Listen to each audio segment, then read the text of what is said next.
Hello बच्चों, मैं अभिषेक कुमार जैन, आपका Hindi educator. Welcome to Unacademy. तो कैसे हैं आप सभी? और आज हम करेंगे आज के टॉपिक पर बात। सबसे पहले तो मैं आपको बता दूं कि कक्षा 10 के जो हम सभी लेक्चर की तैयारी कर रहे हैं, जितने भी कोर्स ए के चैप्टर्स हैं, उन सभी की तैयारी करते हुए हम लोग अपनी एनसीईआरटी और साथ ही अपनी बोर्ड की परीक्षा की तैयारी बहुत अच्छे से कर रही है। तो आइएगा, आज हम जो है एक और नए चैप्टर के साथ में हम लोग आज की शुरुआत करेंगे, जिसका नाम है आत्मकथ्य। आत्मकथ्य जो है कोर्स ए के कक्षा 10 में क्षितिज नामक पुस्तक में दी हुई है, जिसके लेखक है जयशंकर प्रसाद साहब। देखिएगा, जयशंकर प्रसाद जो है वो एक छायावादी कवि रहे हैं, और छायावादी कवि का एक जो प्रचलन है वो उस समय के दौर पर कुछ ज्यादा ही रहा है। छायावादी कवि के बारे में भी हम सभी आज समझेंगे, और उसके साथ साथ में जो है आज आत्मकथ्य के लिए क्यों हम लोग इसे पढ़ना चाह रहे हैं, कक्षा 10 की किताब में इसको क्यों रखा गया है, उसका भी थोड़ा सा हमें जो है समझदारी होना आवश्यक है। तो देखिएगा, आत्म का मतलब होता है खुद का, कथ्य यानी कथा, अपने खुद के बारे में कहना, ये आत्मकथ्य कहलाता है। और यही आत्मकथ्य जो है हर एक कवि, हर एक लेखक ने अपने अंदाज में लिखा है। लेकिन जयशंकर प्रसाद साहब जो हैं, उन्होंने कुछ अलग ही अंदाज में अपनी कहानी को बयां करने के लिए यहां पर आत्मकथ्य नाम की कहानी लिखी है, एक कविता लिखी है। जयशंकर प्रसाद के बारे में थोड़ा सा हम समझ लें कि जयशंकर प्रसाद जो हैं वो कैसे कवि हैं, और उनका जन्म कहाँ हुआ है, और वो किस तरह से अपने जीवन में आगे बढ़ने का प्रयास करते रहे हैं। तो आइएगा, उनके बारे में भी पढ़ेंगे। जयशंकर प्रसाद का जन्म सन 1889 यानी कि 1889 में वाराणसी में हुआ। काशी के प्रसिद्ध क्वींस कॉलेज में वे पढ़ने गए, परंतु स्थितियां अनुकूल न होने के कारण 8वीं से आगे नहीं पढ़ पाए।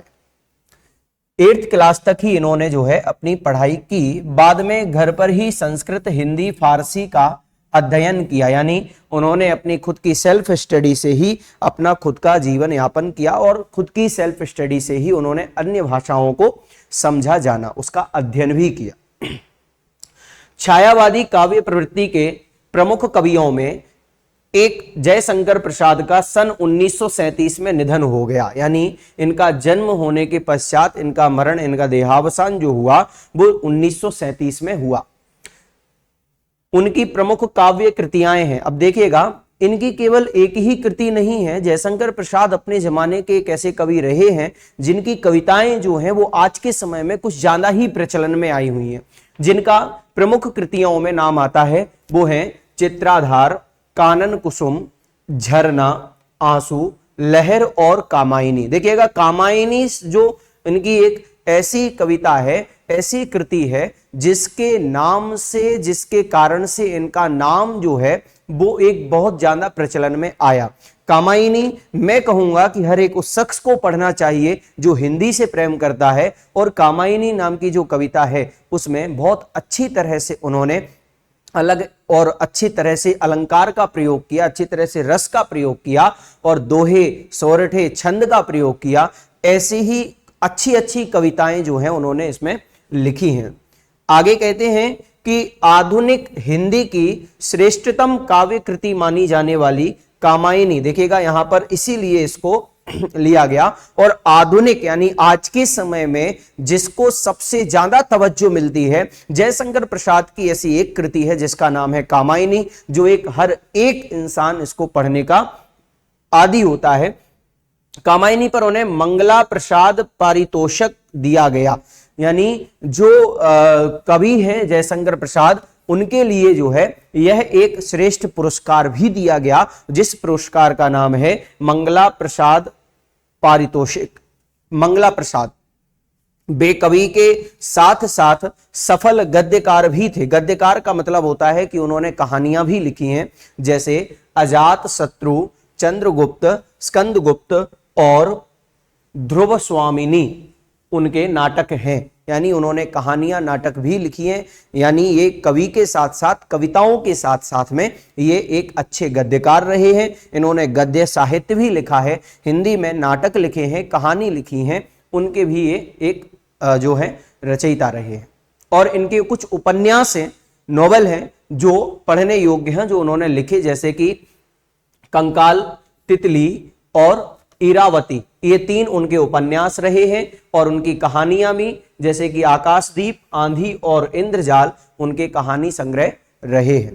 प्रसाद का साहित्य जीवन की कोमलता, माधुर्य, शक्ति और ओज का साहित्य माना जाता है।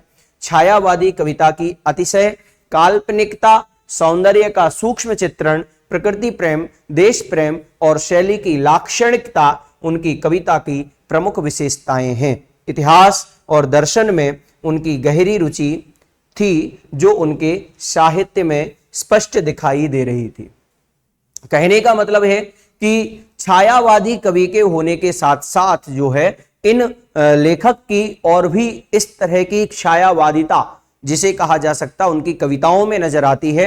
देश प्रेम हुआ, साहित्य के प्रति उनका जो रुझान है वो भी बहुत अच्छा है। सौंदर्य का सूक्ष्म चित्रण का मतलब होता है कि उनकी जो कविताएं होती हैं, उन कविताओं में इतनी सुंदरता के बारे में बताया जाता है कि वो सुंदरताओं का सूक्ष्म से सूक्ष्म चित्रण भी उसमें दिखाई देता है। और उसके साथ साथ उनकी जो काल्पनिकता है, काल्पनिकता का मतलब होता है कि खुद से सोचा हुआ, इमेज करना, इस चीज को कल्पना में लाना और उस चीज को एक कहानी में, एक उपन्यास में, एक नाटक में, अथवा कहें कि एक कविता में उसको उतारना, ये उनकी श्रेष्ठता रही है। और इसी श्रेष्ठता के कारण जयशंकर प्रसाद को छायावादी कवि माना जाता है।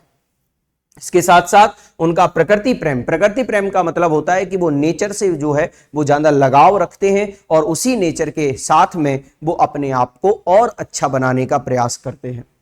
इनकी शैली जो है वो लाक्षणिकता है, यानी लक्षणिक शैली है। जैसा उनको कहना है वैसा ही वो कहते हैं, ऐसा उनके लिए हमें समझना चाहिए। इतिहास और दर्शन में उनकी गहरी रुचि है, यानी वो इतिहास को भी समझना चाहते हैं और दर्शन यानी कि फिलॉसफी, उसको भी बहुत अच्छे से समझना चाहते हैं।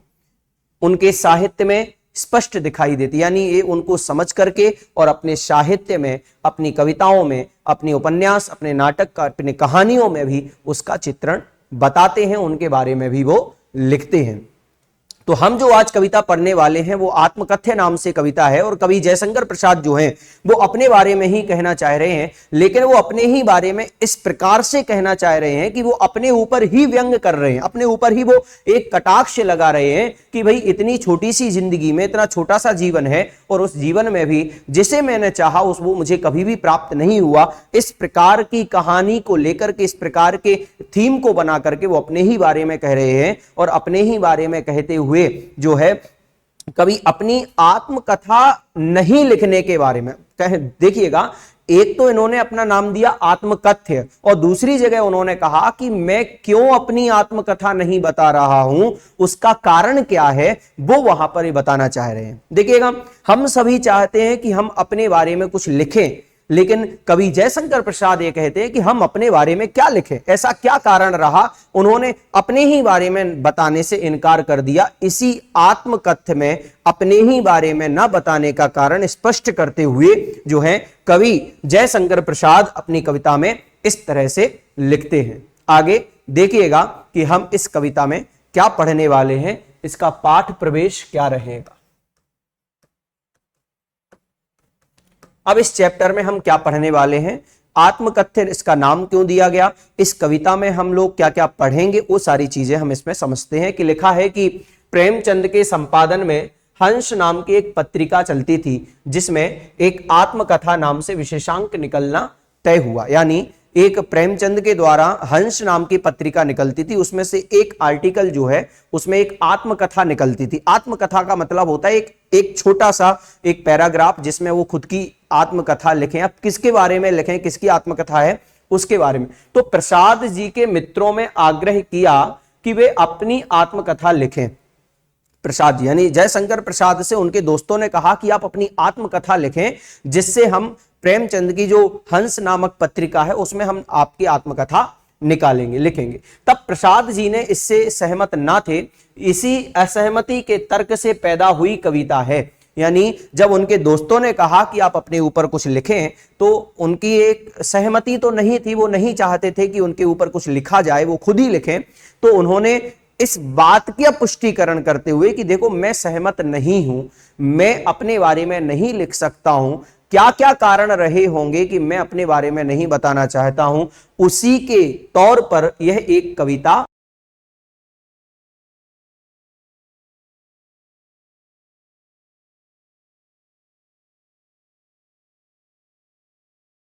तो देखते हैं। आगे बताया कि आत्मकथ्य नाम की कविता जो है वो क्यों प्रचलन में आई, क्यों उनको लिखना पड़ी।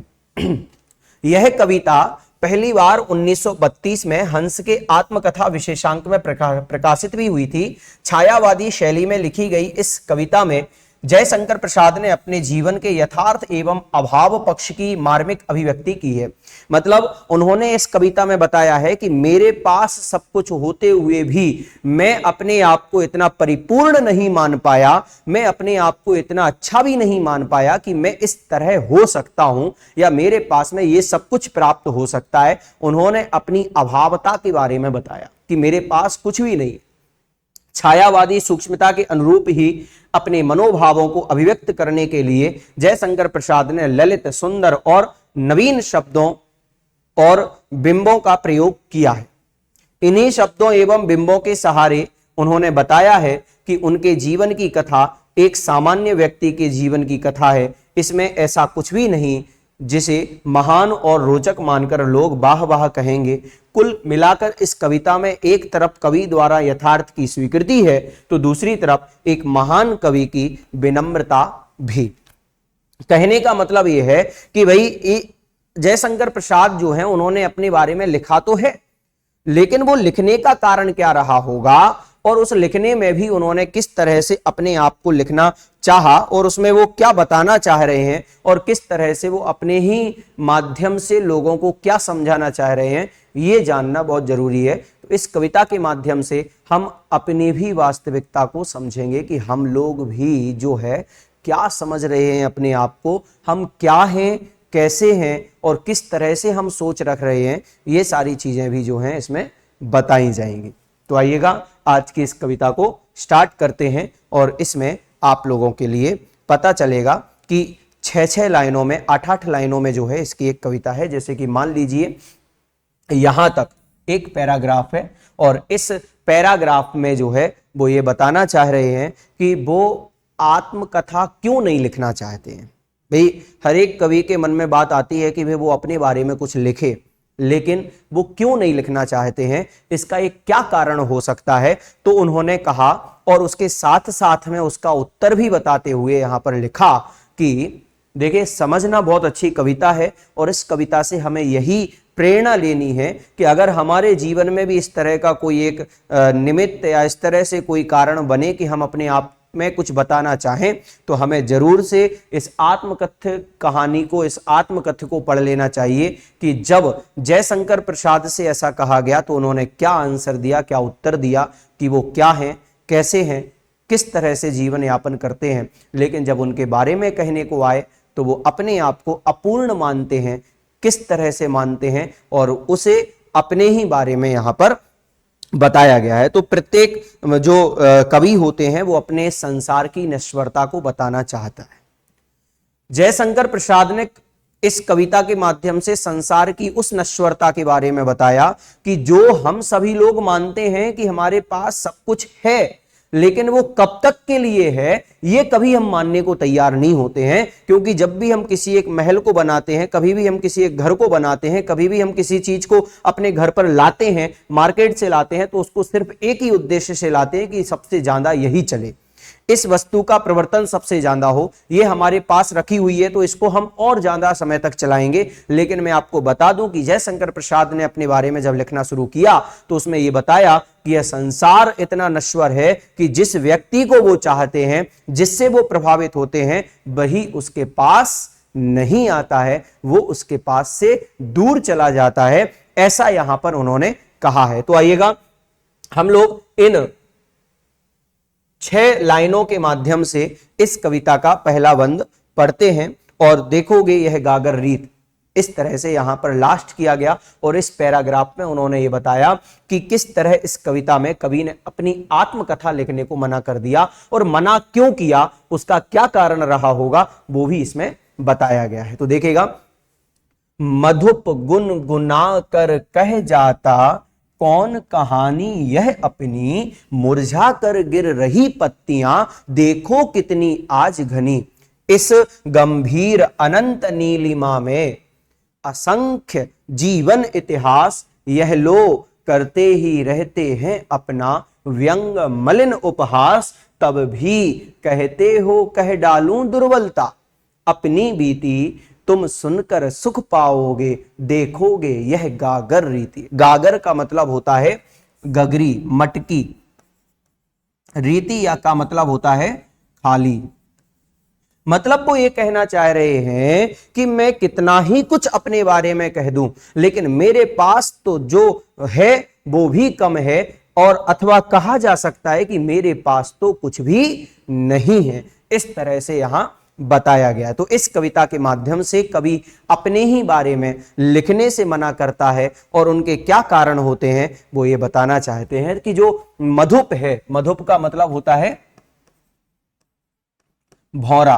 भौरा सभी समझते हैं ना, भंवर जो पुष्प के ऊपर जो है बैठता है और उस पे से पराग चूसता है, उसका रस जो है ले लेता है। तो ऐसा जो भौरा है, अब भौरे को प्रत्येक व्यक्ति के मन कहा। भौरा किस तरह है, आज इस फूल पर है, कल दूसरे फूल पर रस चूसेगा, कल तीसरे फूल पर जाएगा, कल और उसके आगे जाएगा। तो ऐसे अनेक अनेक पुष्पों के पास जाकर के जिस तरह भौरा रस चूसता है, ठीक वैसे ही यह व्यक्ति का मन होता है और यह मन रूपी भौरा जो है वो गुनगुनाकर कह जाता है कौन कहानी यह अपनी, और वह अपनी ही कहानी को किस तरह से कहे वो उसे नहीं पता। यानी वो कहते हैं कि प्रत्येक व्यक्ति का जो मन रूपी भौरा है, वह मन रूपी भौरा प्रेम गीत गाता है तो अपनी कहानी सुना रहा हो। प्रत्येक व्यक्ति अपनी अपनी कहानी सुनाने में लगा हुआ है। ऐसा वो आवाज आप लोगों ने सुनी होगी भौरे की, इस तरह से आवाज आती रहती है, और इस तरह से आवाज आती है तो मानो यहां कवि ये कहना चाह रहा हो कि जिस तरह भौरा अपनी ही धुन में रह करके अलग अलग जगह जाकर के रस चूसता है, ठीक वैसे ही आज का प्रत्येक व्यक्ति जो है उसका जो मन रूपी भौरा है, वह भौरा प्रेम गीत गाता हुआ अपनी ही कहानी सुना रहा है। मतलब कह रहे हैं वह भौरा अपनी ही कहानी को सुना रहा है। कहा मुरझाकर, आगे कहा मुरझाकर गिर रही पत्तियां देखो कितनी आज घनी, इस गंभीर अनंत नीलिमा में असंख्य जीवन इतिहास, यह लोग करते ही रहते हैं अपना व्यंग मलिन उपहास। कहने का मतलब यहां पर यह है जयशंकर प्रसाद जी का कि झरते हुए पत्तियों की ओर इशारा कर रहे हैं। अब वो ये कह रहे हैं कि जो पत्तियां गिर रही हैं देखो कितनी गिर रही हैं, आज घनी, बहुत सारी पत्तियां जो हैं वो टूट करके गिर रही हैं। किस तरह गिर रही हैं, मुरझा कर गिर रही हैं, मतलब उनमें कोई भी हरितिमा नहीं बची हुई है। देखिएगा आप लोगों को मैं यहां पर बता दूं, वो इस लाइन के माध्यम से बताना चाह रहे हैं और वो इशारा कर रहे हैं कि आज की जो असंख्य पत्तियां जो हैं मुरझाकर जो गिर रही हैं, इसका मतलब यहां पर उन्होंने कहा कि आज देखो कितनी ही सारी लोगों की लीलाएं समाप्त हो रही हैं, कितने ही लोगों का मरण हो रहा है, बिना वक्त कभी भी चले जा रहे हैं। मृत्यु किसी की कभी भी सगी नहीं हुई है, कभी भी किसी को मृत्यु आ गई। तो यहां वो एक इशारा कर रहे हैं झरती हुई पत्तियों को देख करके कि असंख्य पत्तियां जो हैं आज मुरझा करके टूट जाती हैं, और उसी तरह इंसान कब मुरझा करके, इंसान कब अपनी आयु को पूरा करके और कहां चला जा रहा है, अपनी लीला को, अपनी जीवन लीला को समाप्त कर रहा है। इस गंभीर अनंत नीलिमा में असंख्य जीवन इतिहास, इसी बात का, इस इतिहास को जो है वो उन्होंने यहां पर बताया और कहा कि इस प्रकार अंतहीन, जिसका कभी अंत ना हो सके, ऐसे अनंत नीलिमा, नीलिमा का मतलब होता है नीले आकाश के नीचे हर पल हर समय असंख्य यानी अनगिनत अनगिनत लीलाएं जो हैं, जीवन जो है वो अपने इतिहास को बनाते हैं और बिगड़ रहा है। कहने का मतलब यह है कि इस गंभीर अनंत नीलिमा में, इस शांत आकाश के वातावरण के नीचे रहते हुए जितने भी लोग हैं, उनका जीवन और जीवन इतिहास जो है इसी तरह बन रहा है और इसी तरह समाप्त भी हो रहा है। यानी कहने का मतलब यह है कि लोग अपनी ही कहानी क्यों कहे, उसके जीवन में क्या खास हो रहा है वो नहीं पता, बल्कि इस जीवन में आता है और चला जाता है, ऐसा यहां पर बताया गया। आगे कहते, यह लोग करते ही रहते हैं अपना व्यंग मलिन उपहास। कहने का मतलब यहां पर यह है कि इस माध्यम से यहां कवि जयशंकर प्रसाद साहब कहना चाह रहे हैं कि संसार में हर कुछ जो है चंचल है, कुछ भी स्थिर नहीं है, कुछ भी बना रहने वाला नहीं है, क्योंकि यहां हम जितना सोचते हैं कि यह मेरे साथ रहेगा, ये वस्तु मैं लेकर के आया हूं तो ये भी मेरे साथ रहेगी, साथ में जाएगी, साथ खेलेंगे कूदेंगे, सारा कुछ अपने साथ इस तरह से देखते हैं, लेकिन वो कुछ भी स्थिर नहीं हो पाता है। और प्रत्येक व्यक्ति जो है वो क्या कर रहा है, यहां प्रत्येक व्यक्ति अपना ही व्यंग उपहास बना रहा, अपने ही ऊपर व्यंग करता हुआ अपना ही मजाक बनाने में लगा हुआ है। हर किसी को दूसरे में कोई ना कोई नजर कमी आ ही जाती है, कोई ना कोई कमी जो है नजर आ जाती है, जिसके कारण से वो लोग अपने ही आप में क्या हो रहे हैं, मलिन हो रहे हैं और अपने ही आप में वो अपना मजाक बना रहे हैं। आगे कहा, तुम सुनकर तब भी कहते हो कह डालूं दुर्बलता अपनी भी थी। वो कह रहे हैं जयशंकर प्रसाद साहब कि अब बताइए, क्या मैं अपनी कमी को दूसरों के लिए बताऊं? अपनी कमी कोई नहीं कहता, वह यहां प्रत्येक व्यक्तियों का मजाक बनाते हैं। वो लोग यहां किसी की जो विशालता है उसको नहीं देखते, बल्कि यहां सभी लोगों का मजाक बनाया जाता है और अपनी कमी को कोई नहीं कहता है। अपनी कमी क्यों कहे कोई? तो अब बताइए, यह जानते हुए भी तब भी कहते हो, ये सब जानते हुए भी जब कोई अपनी कमी को नहीं बताएगा, ये सब जानते हुए भी तुम कह रहे हो तो मैं अपनी दुर्बलता के बारे में बता दूं, मैं अपनी कमजोरी के बारे में बता दूं, अपनी कमी के बारे में बता दूं, अपनी खुद की आप बीती बता दूं, उन पर क्या बीत रही है ये कहानी क्या मैं सब लोगों को सुना दूं? तब लोगों को क्या होगा? केवल और केवल तुम सुनकर सुख पाओगे, केवल तुम्हें कुछ नहीं होगा। उनकी कहानी में जो दुर्बलता है, कमजोरी है, उसको सुन करके तुम्हें आनंद तो मिलेगा, लेकिन साथ ही वे यह भी देखेंगे कि कवि का जीवन सुख और प्रसन्नता के साथ में बिल्कुल भी नहीं है। उनके पास सुख नहीं है, उनके पास प्रसन्नता नहीं है, ऐसा ही वो सोचते रह जाएंगे। कहने का अभिप्राय केवल और केवल इस कविता के माध्यम से इतना सा है कि कवि अपने बारे में क्यों नहीं लिखना चाहता है? इसलिए नहीं लिखना चाहता है कि यह संसार जो है वह अनित्य है, कभी भी नित्य नहीं होगा। जो इस जीवन को प्राप्त करता है उसे मरण या मरना भी पड़ता है। इसके बीच में वो जो कुछ भी कमाता है उसमें बुराइयां भी होती हैं, अच्छाइयां भी होती हैं, लेकिन लोगों को जब हम अपनी बुराइयों के बारे में बताते हैं तो लोग उसका मजाक बनाते हैं, और मजाक बनाने के साथ साथ हम समझ रहे हैं कि लोगों को अच्छाई ध्यान नहीं देती हैं, बल्कि वो मजाक को ग्रहण करता है। तो तब बताइएगा कि क्या फिर भी मैं अपने आप की कमजोरी को बता पाऊं?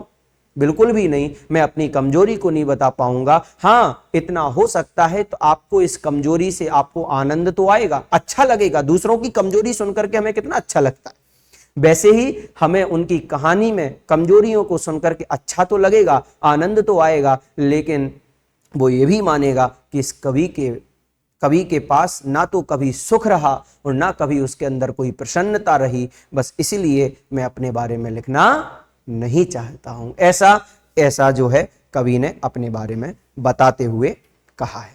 तो आइएगा दूसरे बंद, जिसमें वो अपने जीवन को एक स्वप्न का रूप देते हैं कि यह जो जीवन है वो एक सपना है जिसमें हम कुछ क्षण के लिए जो है सुख को प्राप्त करते हैं, और जब वो हमसे दूर चला जाता है तो हम उसी के दुख में रोते रहते हैं। जिस तरह से स्वप्न में कोई वस्तु हम प्राप्त कर लेते हैं, स्वप्न में वस्तु को प्राप्त करने के बाद जब स्वप्न टूट जाता है, जाग जाते हैं, तो उसको केवल और केवल सोचने के नजरिए से अपने पास रखते हैं, वह वास्तविकता में हमारे पास नहीं होता है। इसी बात को बताते हुए आगे की पंक्तियों में वो बताना चाहते हैं कवि कि उनका जीवन जो है वो एक स्वप्न के समान छलावा रहा है। जिस तरह से स्वप्न में वस्तु आती है वो छल करके हमें चली जाती है, वैसे ही यह जीवन में हमारे पास जो कुछ भी प्राप्त होता है वो केवल और केवल एक छलावा है, मोह है, सब मोह माया है। इस तरह से वो अपने आप के जीवन की यथार्थता के बारे में बता रहे हैं। चलिएगा आगे की लाइनों में समझते हैं। आगे कहा कि किंतु कहीं ऐसा ना हो कि तुम ही खाली करने वाले अपने को समझो, मेरा रस ले अपनी भरने वालों, यह विडंबना अरी सरलते तेरी हंसी उड़ाऊं मैं, भूले अपनी या प्रवंचना औरों की दिखलाऊं मैं।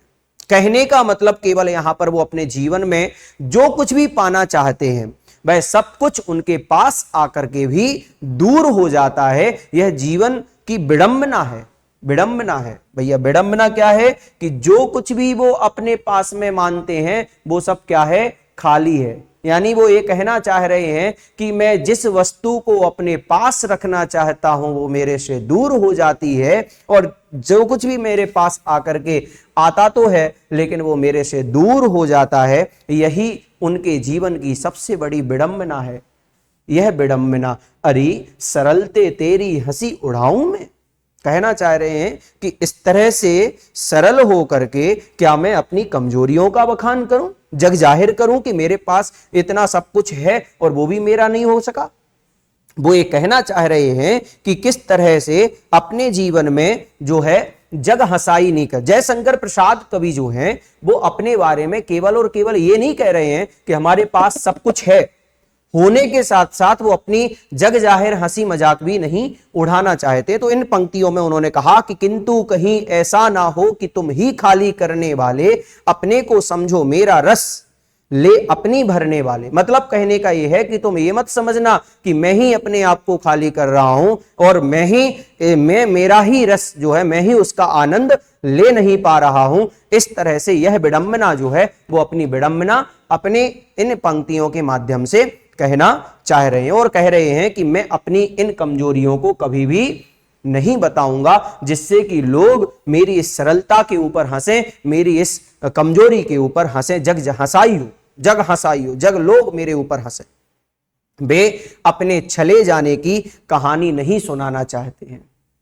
भूलें अपनी या प्रवंचना औरों की दिखलाऊं मैं। वो अपनी भी भूलें नहीं बताना चाहते हैं और ना दूसरों के लिए बताना चाहते हैं कि जो मुझे प्राप्त हुआ है वो दूसरों को प्राप्त नहीं हो सकता है। और इस प्रकार वह कवि जो हैं अपनी इच्छित वस्तुओं को, मन की इच्छित वस्तुओं के मिल जाने पर वह प्रसन्न हो जाता है। ठीक उसी प्रकार जीवन में एक बार प्रेम आया था, ऐसा अब यहां से उनके प्रेम के बारे में भी बताया जाएगा। तो कहने का मतलब ये होता है कि भाई लोग प्रसन्न तो होते हैं लेकिन वो कितने समय तक प्रसन्न रहेंगे ये उनके ऊपर रहता है, क्योंकि वह कितने ही अपने आप को अच्छा और अपने आप को सरल व्यक्ति बना लें लेकिन उनके अंदर कोई ना कोई तो बुराई आ ही जाती है जिससे वो पूरे समाज में उनकी जग हंसाई होती है। तो वो कहते हैं कि मैं अपने चले जाने की कहानी क्यों सुनाऊं जिससे कि लोग अपने आप के लिए या हमारे ऊपर हंसे। मैं हंसी का पात्र नहीं बनना चाहता हूं। अब आगे जो है वो कहना चाहते हैं कि उज्जवल गाथा। अब जो ये दूसरा वाला बंद है वो चलेगा यहां तक। 4 लाइनें हमने वहां पढ़ ली हैं, 4 लाइन हम यहां पढ़ेंगे। अब उन्होंने कहा कि उज्जवल गाथा कैसे गाऊं, मधुर चांदनी रातों की अरे खिलखिलाकर हंसते होने बाली उन बातों की मिला कहां वह सुख जिसका मैं स्वप्न देख कर जाग गया, आलिंगन में आते आते मुस्क्या कर जो भाग गया। अब वो कह रहे हैं कि भाई हुआ है मेरे साथ ऐसा। क्या हुआ कि मेरे पास वो प्रेम आया, लेकिन पास जैसे ही मैंने उसको आलिंगन किया, जैसे ही मैं उसको अपने पास लेने की कोशिश करता, वैसे ही वो मेरे से दूर चला जाता। यानी कहने का मतलब है कि उज्जवल गाथा कैसे गाऊं मैं, अपनी इस उज्जवल गाथा को कैसे गाऊं, मधुर चांदनी रातों की, ये चांदनी रातें जो मधुर मीठी हैं, उन रातों की उज्जवल गाथाओं को कैसे गाऊं। अरे खिलखिलाकर हंसते होने वाली उन बातों की, भाई जिन बातों पर लोग हंसने वाले हैं, जिन बातों का जो मजाक बनाने वाले हैं, ऐसी बातों को मैं क्यों सुनाऊं। मिला कहां वह सुख जिसका, वो कहना चाह रहे हैं कि हां मानता हूं मेरे पास उस प्रकार जीवन में कभी मेरे पास प्रेम आया था, परंतु वह एक स्वप्न की भांति टूट जाता है और उनकी सारी आकांक्षाएं महज झूठी साबित होकर के रह जाती हैं और वह सुख का स्पर्श पाते पाते भी वंचित हो जाते हैं। तो कहा कि मिला कहां वह सुख जिसका, मुझे कोई भी सुख प्राप्त नहीं हुआ, मैं स्वप्न देखकर जाग गया, वो स्वप्न की भांति टूट करके बिखर गया। और कहा कि आलिंगन में आते आते जैसे ही मैंने उस प्रेम का स्पर्श पाया, उसको गले लगाने की कोशिश की, तो उसको पाते पाते भी मैं क्या हो गया, वंचित रह गया। इसलिए कवि कहते हैं कि यदि तुम मेरे अनुभवों के सार के बारे में सुनना चाहते हो तो मेरा जीवन जो है वो घड़ा भरने तो जा रहा हो, लेकिन मैं उसकी उज्जवल गाथा में कैसे सुना पाऊं। मेरे अंदर इतनी बुराइयां हैं, मेरे अंदर इतनी अच्छाइयां हैं, लेकिन उन अच्छाइयों को कोई नहीं सुनेगा, बल्कि उन बुराइयों को सुनकर के हमेशा दूर होगा। तो इस तरह से उन्होंने यहां बताया। यहां तक सभी को समझ में आ गया होगा। अब आगे पढ़ते हैं कि अंतिम 8 लाइनों में जो है वो किस तरह से वो अपनी और आत्मकथा को नहीं लिखने का कारण बताते हैं। कवि अपने सुंदर सपनों का वो लेख करते। देखिए उन्होंने कहा सबसे पहले 6 लाइनों में 8 लाइनों में कि भाई वो क्यों नहीं लिखना चाहते हैं, कि भाई मजाक बनाएंगे सभी इसलिए नहीं लिखना चाहता हूं, कौन कब तक रहेगा ये किसी को नहीं पता।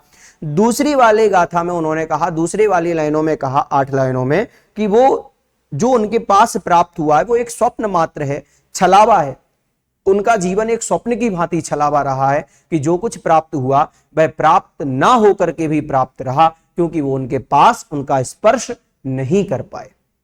अब वो ये कहना चाह रहे हैं कि हमें उनके लिए स्वप्न में क्या आया, उनके लिए वो स्वप्न में क्या दिखा, जिसके लिए वो अपने जीवन का एक हिस्सा मानते हैं। और उस स्वप्न का उल्लेख करते हुए कहते हैं कि जिसके अरुण कपोलों की मतवाली सुंदर छाया में अनुरागिनी ऊषा लेती थी निज सुहाग मधुमाया में, उसकी स्मृति पाथेय बनी है थके पथिक की पंथा की, जीवन को उथेड़ कर देखोगे क्यों मेरी कंधा की, छोटे से जीवन की कैसे बंधी बड़ी कथाएं आज कहूं, क्या यह अच्छा नहीं कि औरों की सुनता मैं मौन रहूं, सुनकर क्या तुम भला करोगे मेरी भोली आत्मकथा, अभी समय भी नहीं थकी सोई है मेरी मौन व्यथा।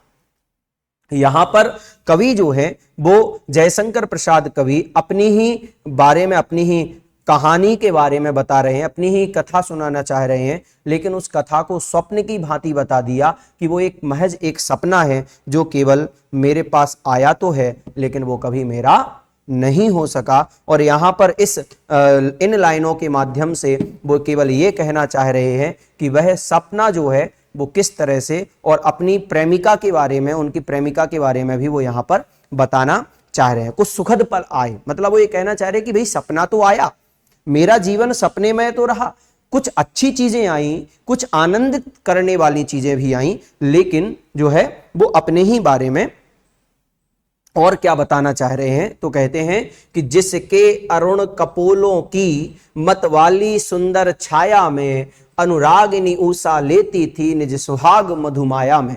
कहने का अभिप्राय केवल इतना यहां पर यह है कि उनके जीवन में जो सुखद पल आए उनके सहारे वे वर्तमान जीवन बिता रहे हैं। मतलब उन्होंने कहा कि जो मैंने अपने जीवन में देखा उस जीवन को देखते हुए उसके माध्यम से मैं अपने वर्तमान जीवन को जी रहा हूं। और उन्होंने अपने प्रेम के बारे में बताने का प्रयास किया और अपने प्रेम के अनगिनत जो सपने हैं उन्होंने जो संजोए थे उनको केवल एक सपना मात्र मानकर रह गए, उन्होंने वास्तविक जीवन में उन्हें कुछ भी प्राप्त नहीं हुआ। ऐसे कवि अपने प्रेयसी यानी अपनी प्रेमिका के बारे में वो बता रहे हैं कि उनका वर्णन करते हुए कि मानो अरुण, अरुण का मतलब होता है जब भोर होती है, सुबह होती है, प्रातः काल होती है, तो जब सूरज उदित नहीं होता और उदित होने के साथ साथ जो थोड़ी सी एक लालिमा लाल रंग का बादल हो जाता है, ऐसा ही वर्णन करते हुए कहते हैं कि उनकी जो लाली है, उनके जो कपोल हैं, उनके जो गाल हैं, अपनी उन प्रेमिका के बारे में कह रहे हैं कि उनके कपोल जो हैं अरुण यानी कि लाल हो गए हैं।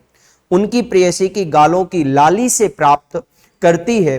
वो ये मानो कह रही हैं कि उनकी जो सुबह है वो सुबह उनकी प्रेयसी का मुख देख करके उनकी होती है, उनकी प्रेमिका का मुख देख करके होती है। जो एक तो सूर्य उदित होता है आकाश में जो लालिमा लाता है, ठीक वैसे ही जयशंकर प्रसाद अपनी प्रेयसी के गालों को देख करके कहते हैं कि उनका जो रक्त जैसा लाल सा रंग जैसा कपोल है, गाल है, वो भी उनकी भोर इस तरह से हुई। अपनी मानो वो भोर अपनी लाली देख करके, मतवाली सुंदर छाया, और वो कैसी है? मतवाली है। छवि जो है उनका सहारा बन करके रह गई है। यह केवल और केवल उनकी प्रेयसी प्रेमिका के बारे में बताया हुआ है, गालों की लाली से प्राप्त करती है, परंतु अब ऐसे रूपसी छवि अब उनका सहारा बन करके रह गई है, अब वो उनके पास में नहीं है, क्योंकि वास्तविक जीवन में क्षण कवि को मिलने से पहले ही छिटक कर दूर चले गए हैं। मतलब कहने का यह है कि उनके पास ये सुख प्राप्त तो हुआ, लेकिन पूर्ण तरह प्राप्त नहीं होकर के वहीं पर से टूट जाता है। अनुरागनी उषा लेती थी निज सुहाग मधुमाया में, उसकी स्मृति पाथेय बनी है। थके पथक की पंथा की, जीवन को उधेड़ कर देखोगे क्यों मेरी कंथासी। छोटे से जीवन की कैसे बड़ी कथाएं आज कहूं, क्या यह अच्छा नहीं कि औरों कोई सुनता मैं मौन रहूं। कहने का मतलब यह है वो अपने जीवन की सात्विकता के बारे में बता रहे हैं, सादगी के बारे में बता रहे हैं कि कहते हैं कि मेरे जीवन की कथा जानकर तुम क्या करोगे। कहते हैं ना कि भाई मेरी जीवन की बड़ी बड़ी कथाएं अगर मैं कह भी दूंगा, छोटे से जीवन की कथाएं कह दूंगा, तो तुम जानकर तुम क्या करोगे क्या। तो उन्होंने कहा कि अपने जीवन को वे छोटा समझ करके अपनी कहानी नहीं सुनाना चाहते। वो ये कहते हैं कि मेरा जीवन कितना सा है, जन्म हुआ मरण हो जाएगा, इतने से जीवन में मैं अपनी बड़ी कहानी को किस तरह से कह पाऊंगा। वो इसमें कहने से बिल्कुल भी दूर हो रहे हैं और इसमें कवि अपनी सादगी के बारे में बता रहे हैं, वो अपनी विनय के बारे में स्पष्ट कर रहे हैं कि वो कितने विनम्र हैं कि वो अपने ही बारे में अपनी ही बुराई को क्यों लिखें, अपने साफ स्पष्ट शब्दों में कह रहे हैं। वे दूसरों की जीवन गाथा, कहा कि सुनकर क्या यह अच्छा नहीं कि औरों की सुनता मैं मौन रहूं। वो कहते हैं कि मैं दूसरों की कहानी सुन करके या दूसरों की कथाओं को सुनने और जानने में भी अपनी भलाई समझते हैं। वो ये कहते हैं कि वे अब दूसरों की कहानी को सुने और उसको समझें और वहां पर केवल मौन रहें, कुछ बोले नहीं, केवल इसमें ही उनकी भलाई। वे कहते हैं कि अभी उनके जीवन की कहानी सुनाने का वक्त नहीं आया, बल्कि वो अतीत को मत कुदे। वो ये कहना चाहते हैं कि मेरे अतीत को मत कुरे दो, उन्हें मौन रहने दो। कंथा का मतलब होता है कि अतीत का जो उनका समय रहा है, जैसा उनका पास्ट रहा है, उसको पास्ट बना रहने दो, उनको वर्तमान में मत आने दो। अगर वो वर्तमान में आ जाएंगे तो भाई मेरे जीवन की जो एक परिस्थिति है वो बदल जाएगी। वो अपने जीवन की परिस्थितियों का मजाक नहीं बनाना चाहते हैं। इस तरह से कवि जयशंकर प्रसाद जो हैं वो अपनी इस तरह से बातों को बता रहे हैं, और इन्हीं बातों को सुन करके हम सभी इस कविता के माध्यम से समझते हैं कि कभी अगर हमें अपने बारे में बताने की एक चेष्टा जागृत हो, कोशिश करनी पड़े, तो हमें इन जयशंकर प्रसाद की कविताओं को याद करना चाहिए कि इतने बड़े महान कवि होकर के भी वो ये मानते हैं कि मैं अपनी ही कहानी क्यों अपने मुख से कहूँ, जो इतने से छोटे से जीवन में भी नहीं समा पा रही है। केवल और केवल अपनी कहानी का बताने का मतलब है कि अपना स्वयं का मजाक बनाना, ना कि अपनी कहानी के बलबूते दूसरों को प्रेरित करना है। तो आइएगा हम इनकी इसी बात से सहमत होते हुए आज के इन प्रश्नोत्तर को भी करेंगे जो हमारी किताब के पीछे लिखे गए हैं। पहला प्रश्न है कि कवि आत्मकथा लिखने से क्यों बचना चाहता है, वो क्यों आत्मकथा नहीं लिखना चाहता, अपने ही बारे में वो क्यों नहीं लिखना चाहता है। इसका क्या कारण रहा? तो सबसे पहले तो वो कारण बताते हैं कि पहला कारण तो यह है कि आत्मकथा लिखने के लिए अपने मन की दुर्बलताओं, कमियों का उल्लेख करना पड़ता है। कहने का मतलब यह है कि अपने बारे में लिखने के लिए जरूरी नहीं है कि हम अपनी अच्छाइयों को लिखें।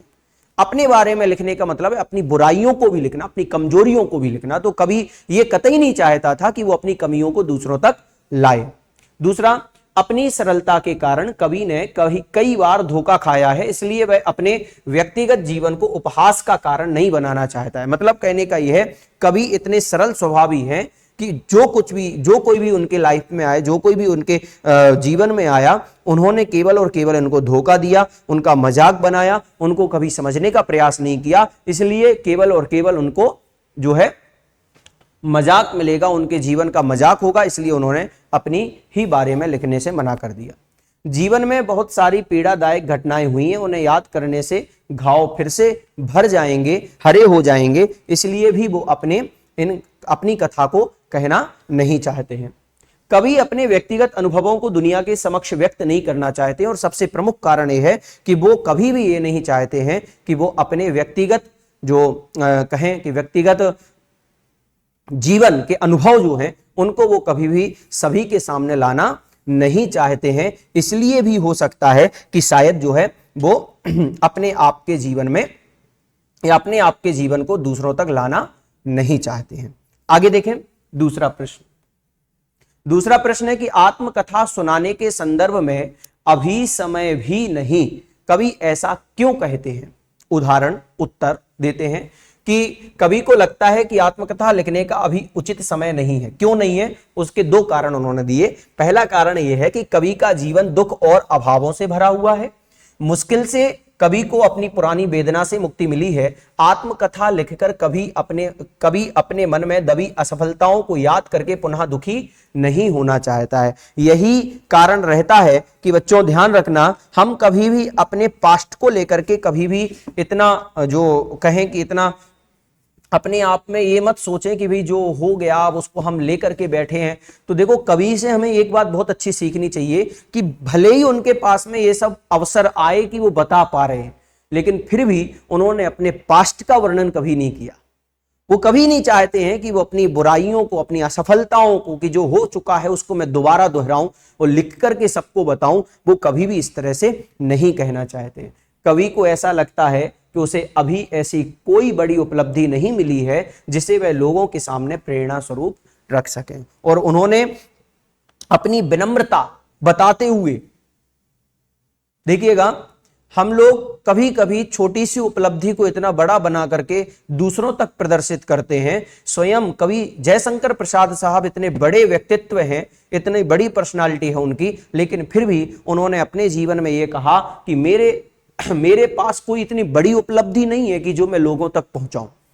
मेरे पास जब बड़ी उपलब्धि आएगी तब मैं लोगों तक पहुंचाऊंगा, ऐसा उनका मानना था।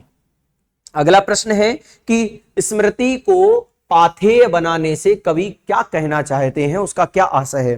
तो पाथेय अर्थात रास्ते का भोजन या सहारा। पाथेय का मतलब होता है रास्ते का भोजन, यानी जो हम जब कभी भी हम यात्रा करते हैं, जब कभी हम घूमने जाते हैं तो अपने साथ में कुछ रख लेते हैं भोजन इत्यादि के लिए, कुछ खाने के लिए।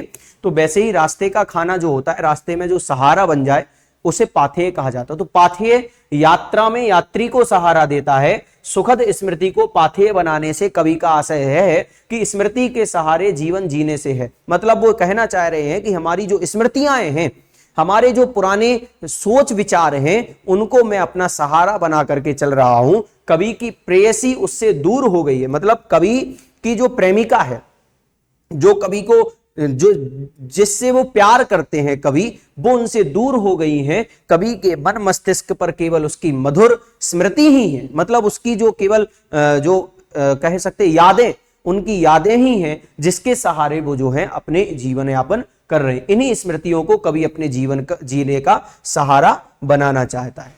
भाव स्पष्ट करना है। फोर्थ क्वेश्चन है कि मिला कहां वह सुख जिसका मैं स्वप्न देख कर जाग गया, आलिंगन में आते आते मुस्कुरा कर जो भाग गया। कवि यहां पर कहना चाहता है कि जिस प्रेम के कवि सपने देख रहे थे वो उन्हें कभी प्राप्त नहीं हुए। मतलब वो जिससे प्रेम करते हैं वो अगर सामने सपने में दिख भी जाए तो वो प्राप्त नहीं कर पाए। कवि ने जिस सुख की कल्पना की थी वह उससे कभी भी प्राप्त नहीं हुआ और उसका जीवन हमेशा उस सुख से वंचित रहा, वो सुख उसे कभी भी नहीं मिल पाया। इस दुनिया में सुख छलावा मात्र है, हम जिसे सुख समझते हैं वह अधिक समय तक नहीं रहता, स्वप्न की तरह जल्दी ही समाप्त हो जाता है। कहा है कि आलिंगन में आते आते, यानी उसका स्पर्श करने ही वाले होते हैं, हम उस सुख को भोगने ही वाले होते हैं, लेकिन वो सुख भी हमसे दूर चला जाता है, ऐसा यहां पर बताया गया। अगला प्रश्न है कि जिसके अरुण कपोलों की मतवाली सुंदर छाया में अनुरागनी ऊषा लेती थी निज सुहाग मधुमाया में। इन लाइनों का अर्थ क्या होगा, इसका आशय क्या होगा, वो समझते हैं कि कवि यहां पर कहना चाहता है कि प्रेयसी के सौंदर्य का वर्णन कर रहा है, वो अपनी प्रेमिका की सुंदरता बताना चाह रहा है कि वो किस तरह से सुंदर दिखाई देती है, और कहता है कि प्रेममयी भोर बेला में भी मधुर लालिमा उसके गालों से लिया करती थी। मतलब कहने का मतलब यह है कि जो सुबह हो रही है, उस सुबह की जो लालिमा है सूर्योदय की, उस सूर्योदय की लालिमा भी उसकी प्रेमिका के गालों से ली जा रही है। मतलब कहने का यह है कि उसकी प्रेमिका के जो गाल हैं वो इतने मधुर और अच्छे हैं कि वहां पर सुंदरता, मतलब जो वहां पर उसकी सुंदरता के आगे भोर की सूर्योदय की सुंदरता भी फीकी पड़ गई।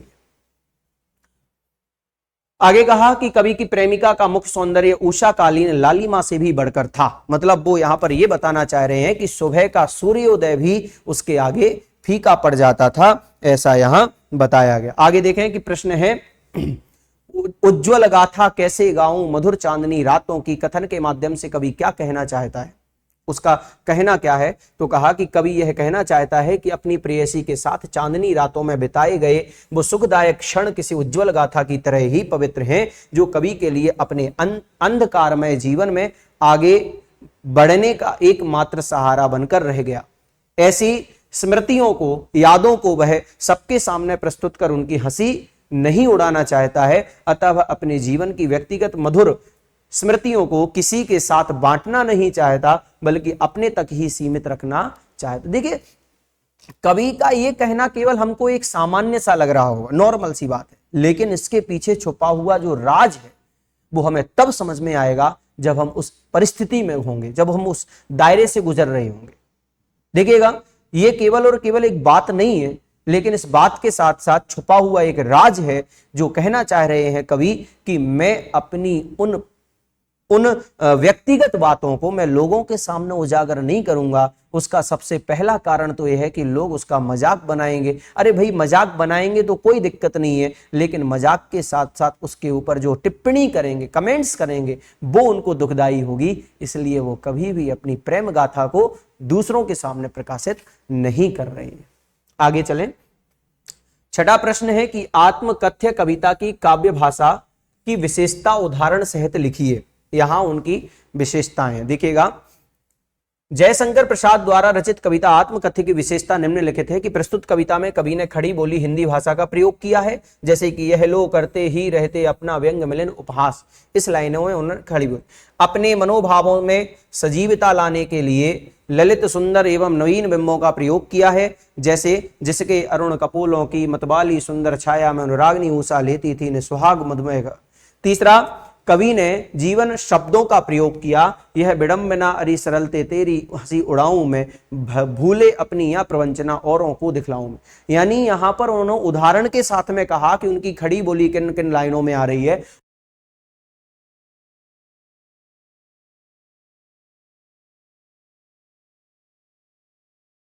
इसमें बताया जा रहा है और उसके साथ साथ में यहां विडंबना इस तरह से भी उन्होंने बताया है। अब आगे चलते हैं कि छायावाद की प्रमुख विशेषता मानवीकरण। इसमें चौथा पॉइंट जो दिया उन्होंने, देखिए ये उसी का ही प्रश्न का उत्तर है। इसमें मानवीयकरण क्या है? मानवीयकरण का मतलब होता है कि मानव की संरचना उस कविता में कहीं ना कहीं दिखाई देना, जैसे कि हमने कोर्स बी में भी इसको देखा था, पर्वत प्रदेश पावस में। मानवेतर पदार्थों को मानव की तरह सजीव बनाकर प्रस्तुत किया गया है, जैसे कि थकी सोई है मेरी मौन व्यथा अरि सरलता तेरी हंसी उड़ाऊं में। अलंकार के प्रयोग से काव्य सौंदर्य भी बढ़ गया है।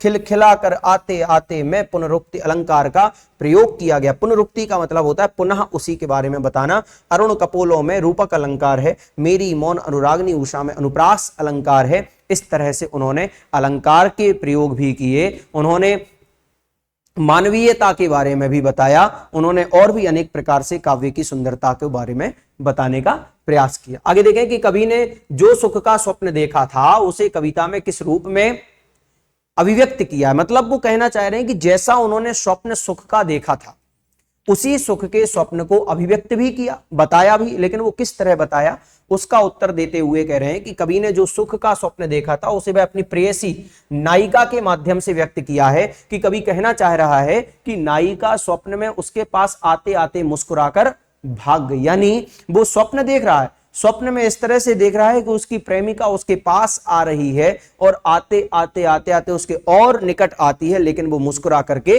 दूसरी तरफ भाग जाती है। कवि कहना चाहता है कि जिस प्रेम के वे सपने देख रहे हैं वे उन्हें कभी प्राप्त नहीं हुआ। कवि ने जिस सुख की कल्पना की थी वह उसे कभी प्राप्त न हुआ और उसका जीवन हमेशा उस सुख से वंचित ही रहा। इस दुनिया में सुख छलावा मात्र है, हम जिसे सुख समझते हैं वह अधिक समय तक नहीं रहता है, स्वप्न की तरह जल्दी ही समाप्त हो जाता है। जिस तरह हम स्वप्न देखते हैं वह स्वप्न जिस तरह जल्दी समाप्त हो जाता है देख करके, वैसे ही यह सुख है, यह भी हमें नहीं मिल पाता है, ऐसा यहाँ पर बताया गया है। तो बच्चों ध्यान रखना, इस तरह हमने दो चीजें आज समझी।